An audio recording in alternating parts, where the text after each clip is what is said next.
দেশে তো স্বাধীনতা বহু বছর আগেই চলে এসেছে, কিন্তু তুমি তুমি কতটা স্বাধীন হতে পেরেছো সেটা কি ভেবেছো? তুমি বলো না, তুমি কি স্বাধীন হতে পেরেছো তোমার ওভার থিঙ্কিং থেকে? লোকে কি বলবে এই ভাবনা থেকে স্বাধীন হতে পেরেছো?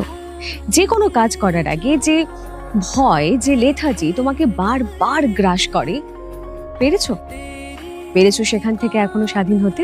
সম্পর্কে, জীবনে কিংবা কোনো কাজে একবার হেরে যাওয়ার পর সেই ভেঙে পড়া মুহূর্তগুলো থেকে ওভারকাম করে আরো একবার নতুন করে শুরু করার যে পথ, সেই পথে নিজেকে হাঁটার স্বাধীনতা দিয়েছো এখনো?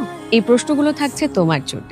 যে কোনো একটা বিষয়ে যদি নিজেকে স্বাধীন বলে তুমি মনে করো, তাহলে একবার আয়নার দিকে তাকিয়ে নিজেকেই বলো, হ্যাপি ইন্ডিপেন্ডেন্স ডে।